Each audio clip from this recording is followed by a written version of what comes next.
Over the past decade, I've watched American troops operate on the front lines of war in Iraq and Afghanistan, both as a U.S. Marine and later as a journalist. During that time, two things have struck me. First, Americans have developed a low tolerance for seeing their soldiers return home in coffins. And second, soldiers are surrounded by an overwhelming amount of new technology. It's now part of their everyday lives. These two trends are shifting the way the U.S. fights its wars. The Pentagon is currently building an army of what it calls unmanned systems. It's their fastest growing arm of development. And there's a momentum to create machines with more autonomous capabilities, robots which can take certain decisions themselves. But what will this new era of warfare look like? And do the legal and political structures exist to deal with it? These are big meta changes that are happening in war that we've got to wrap our heads around. So I see this as a very major threat to respect for human rights. What is war going to look like when it's robot versus robot? Who wins that war, and how can you even tell?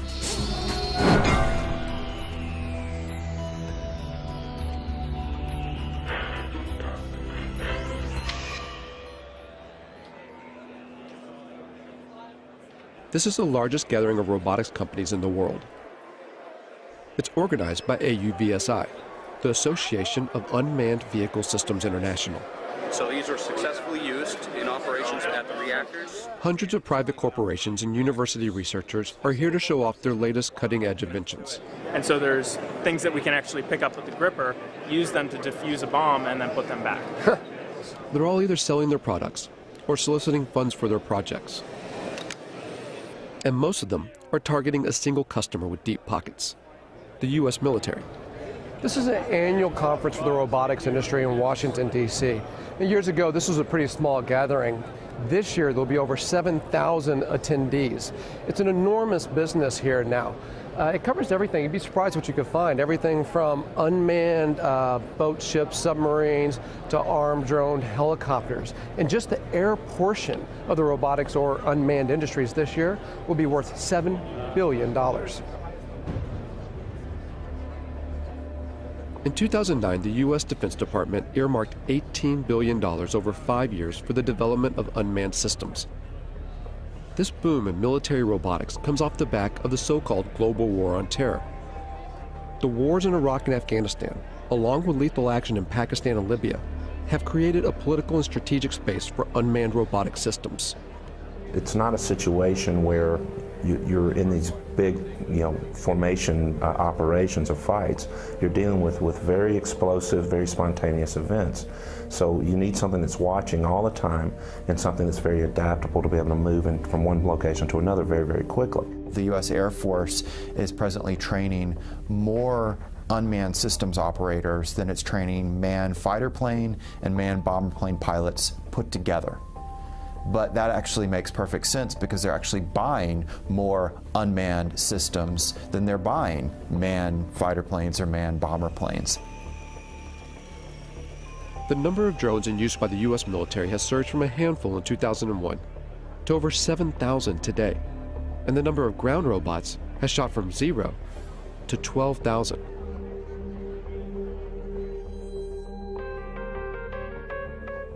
When you start to take a look, the amount of robot research funded by the U.S. military is astonishing.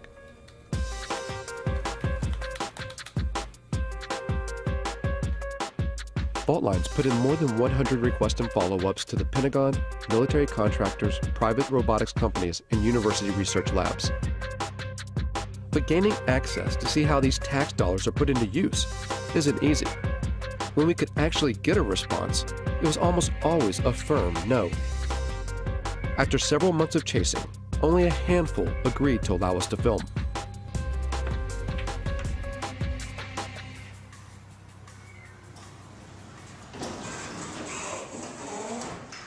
Tardec was one of them. It sits on a base just outside Detroit, Michigan. If you just want to try it out, drive. Seriously? That's it. An Army research facility from World War II. It used to build tanks. Wow, look at that. Now much of their work is dedicated to robotic technology.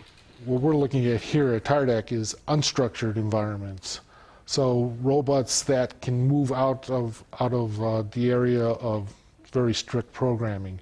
So one of the ways of doing that is through teleoperation. So we have, it's not the classic robot, it's somebody actually controlling something. It's not a remote controlled car because it's doing it through a TV set.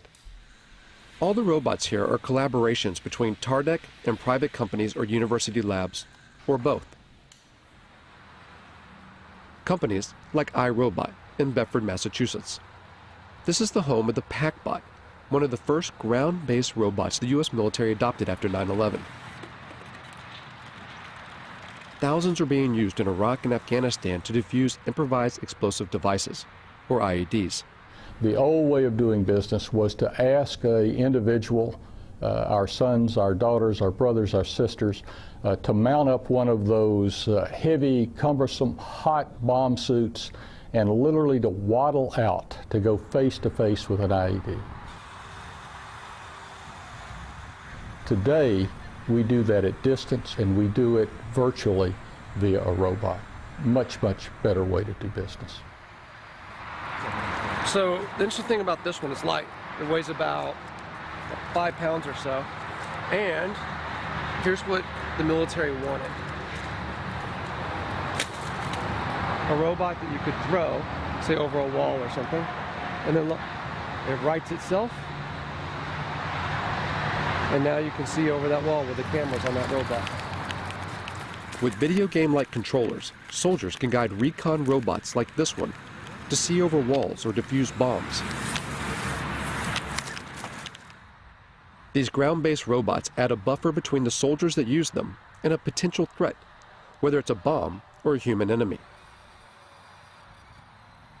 But technology designed to save lives can be easily modified to kill. The step between putting a laser beam on someone's forehead, it's not a technological leap to then putting a bullet in their forehead. It's actually a legal, political question. We feel strongly and ethically that there has to be a man in the loop.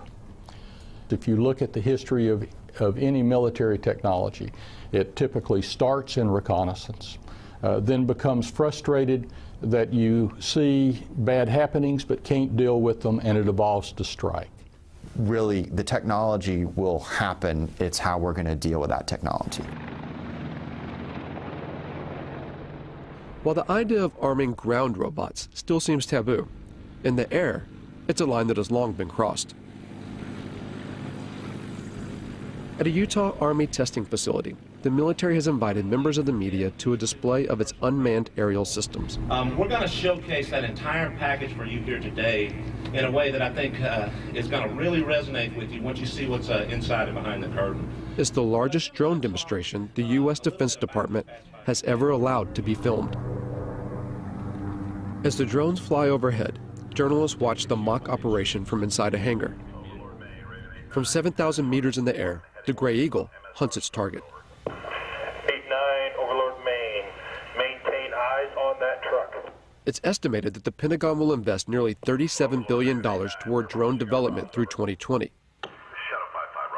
advancing unmanned systems more than piloted aircraft.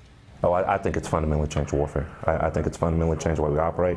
I think eventually it's going to fundamentally change the way we live in the United States. And now we have a technology that allows you to carry out acts of force without having to think about some of the consequences, the political consequences of sending sons or daughters into harm's way. So in my mind, the barriers to war in our society, they were already being lowered. Now we have a technology that literally takes those barriers to the ground. Apache 17, track target 2. All of which make it such an attractive tool for the U.S. But drones are some of the most controversial weapons in the American arsenal, particularly in their use for targeted killings, a phrase first termed under the Bush administration's so-called War on Terror, to use lethal force against specific individuals. It means killing people, often outside official war zones. The program has been ramped up under the Obama administration. In places where there would be very serious geopolitical ramifications and the ramifications of American lives being placed on the ground in those dangerous situations, the drone appears like a silver bullet. Pakistan has borne the brunt of the silver bullet. And it's all secret. The CIA, not the military, runs the Pakistani drone program. The CIA is not required to offer any information about its operations, how it selects its targets, who's in charge, and how many people are killed. And the Obama administration will not officially discuss the CIA drone program, not even to confirm or deny its existence. If they can't even say the word, where's the accountability? How could we even know how well this program is working, even if you want to put aside the questions about whether we should be using drones as instruments of war? There's just so little transparency and so much opacity when it comes to this program, when it belongs to the CIA, that some people now think if it belonged to the military, you could at least get more insight into how it works and then debate about whether it should be run this way. Reportedly, civilians and private contractors control the CIA drones, pushing a button from their offices thousands of miles away in Langley, Virginia. At the time this film was made, there have been 308 drone strikes reported in Pakistan since 2004. 256 of those under President Obama. That figure could be far higher. Over 200 strikes hit the region of Waziristan alone, roughly one attack every 4 days. Conservative estimates put the total number of deaths around 2,900. Of those, over 750 were civilians, including 175 children. And at least 1,100 people have been injured. The CIA and the Obama administration have extended these strikes to Yemen and Somalia, and according to recent U.S. diplomatic cables released by WikiLeaks, the United States is building secret drone bases in places like Ethiopia and the Seychelles, an indication that Washington wants to increase surveillance and strikes in the region. At least a dozen strikes have been carried out in Yemen, one of which in late September killed Anwar al-Awlaki, an American-born imam with alleged ties to al-Qaeda. The willingness to target and kill a U.S. citizen provides just one example of how this secret war often operates beyond recognized legal boundaries. If a intelligence operation carries out an airstrike that goes awry, that accidentally kills civilians, that violates the rules of engagement, there's not a court-martial process set up for that. There is, in my view, at the end of the day, no accountability for what is going on now. Philip Alston spent 6 years studying the legality of the U.S. drone program for the United Nations Human Rights Council. The congressional committees have, as far as anyone knows, never exercised oversight in any specific way in relation to these killings.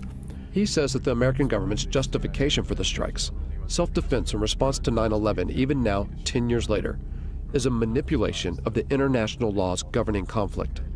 Now, in terms of international law, that represents a fundamental breakdown in what are called the rules on the use of force. It would enable the United States to use force against any target, any country, any time. Following 9/11, Congress passed a resolution called the Authorization for Use of Military Force, or AUMF. It allows the U.S. president to use military force anywhere against people believed to be responsible for 9/11. And when the Obama administration has been asked, what authorities do you possess to go, into Yemen, to go into Somalia, even, outside Afghanistan into Pakistan, for the purposes of attacking people that you say are aligned with al-Qaeda, they use the AUMF. I think the U.S. is certainly risking setting itself up for a significant global backlash against its extension of power extraterritorially. But the bigger problem, of course, is other states saying, well, this is the norm. You do it. Why shouldn't we do it? The UN Human Rights Council has taken no action to further investigate the legality of the U.S. drone program. While the U.S. continues to expand the program, 45 other nations are working on their own drones, many being sold on the open market. In the rush to churn out robotic military systems, who buys these technologies and how they're used has minimal international oversight. In short, the law is not keeping up with the pace of development. You know, technology doesn't stop, and that's, I think, one thing that people need to realize is that it's accelerating ever faster, not just in the number that we're using it, but how advanced it is. The accelerated pace of development is such that it is inevitable that we are creating machines that are going to be able to do things we cannot currently conceive of them doing. I think if the United States were serious, part of this major program to, if you want to create a word, to robotize its war-making functions, would be to build in various safeguards designed to ensure respect for the laws of war. There has been a mad dash for advancement with very little consideration for how that advancement will play out against human society. And Rita J. King is a futurist who studies the potential dangers that technological advances in robotics and artificial intelligence can bring. Within the United States, you have the military, and then you have, private business, and you have universities. So all these different groups are doing their own research and their own creations at different paces, and eventually there will be more of a coming together of these different aspects of the programming and the creations, and we will cross a line. In a university lab at Virginia Tech, Professor Dennis Hong and his students work on a robotic soccer team. The real thing is, if you want to use these robots outside the lab in real life doing real work, then without all the skills needed to playing soccer, it won't happen. So it's a really good controlled competition where we can develop all the technologies needed for robots to be used in real life. Virginia Tech's funding comes from a variety of sources. These robots are part of a project sponsored by the National Science Foundation. But they also take on projects financed by the U.S. military. So as a research lab, the technology we develop, we want the society to be using our technology. Of course, many of our robotics projects, most of them, if not all of them, are to help the society. But here they recognize that a technology's ultimate use is unpredictable. Time to time, as a group, we sit down and discuss about these kind of problems. Mainly, it's very sensitive, especially for when you work on military-funded projects and those kind of things. But many times, we don't have any control once it leaves our hands. However, that's true for any technologies, any science besides robotics as well.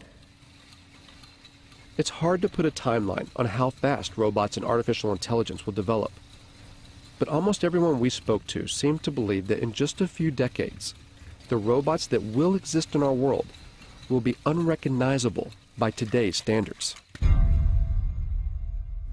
I think the probability is virtually one, a certainty, that machines will be as intelligent as people, that we will have intelligent robots, that robots will be ubiquitous. So then the consensus of people in the industry is somewhere around 2025, 2030, and even if you were to say, oh, that's optimistic, so maybe it's 2050.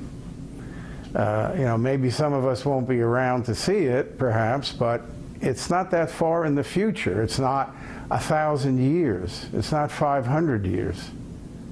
It's certainly not never. When people say machines will never be as smart as people, never is a very long time. The robots that we create could, of course, eventually will become much smarter than we are. And because they're smarter than us, we won't be able to conceive of how smart they are. And we'll have no control over that. And I don't think our brains are really equipped to accept the enormity of what that means, because we do find ourselves intelligent now. Science fiction stories have always made predictions about conflict between machines and people. The way to avoid that is for humans to always be at least as intelligent as their machines. While we may not know exactly if or when robots will become as intelligent as humans, at AUVSI, the talk of autonomy, of military robots taking more decisions by themselves, is growing. Work on the next generation of autonomy, maybe before it's really needed, to show where it can go. General Riggs talked about unfair advantage, and I'm in full agreement with him. We want unfair advantage. We want lots of unfair advantage. Why shouldn't we? And unmanned systems, and especially weaponized unmanned systems, clearly provide a huge advantage. So how far will robot autonomy go? And will a robot ever be allowed to make the ultimate decision? to take a human life. Officially, the U.S. military claims there will always be a man in the loop, that a human will always make the decision to kill. But there are signs that this may not always be the case. In 2006, the Army funded a major study to find out if lethal autonomous robots could be programmed to act ethically on the battlefield. There's a long and rich history of war crimes in every war. We try and train our soldiers, and soldiers are instructed in this, but we are human beings. And there is emotions, there's anger, fear, frustration. We don't have to put those in autonomous systems. We can engineer out the emotions that get in the way. Ron Arkin, a professor at Georgia Tech, worked on this study and argues that robots can be more ethical than human soldiers, even in decisions to kill, by programming in what he calls bounded morality. You establish a venue, a region, or a task environment, or a mission under which the system is operating, and you engineer that system to make sure that it acts appropriately under those particular circumstances. Whether it makes that decision what to fire at, when to fire, and who to fire at, that I think is a critical decision that we already sort of ritualize within the military decision process, and we shouldn't relinquish that. There's reasons to deny people their right to life, self-defense, intervening on behalf of another to defend their life. But those are decisions that human agents and moral agents should be making, and not automatic processes. I will never, ever make the claim that these systems will be perfect. But I do make the claim that, I have the belief that these systems can outperform human beings in the battlefield, ultimately from an ethical perspective. We do have a moral responsibility to try to prevent this, and to not invest our time and energy and resources as scientists, as a society, into building a technology that has that kind of capacity to kill people on its own. But for now, there are no signs that research like this will stop. Because there's an assumption that underlies not only Arkin's work, but also the billions spent on defense.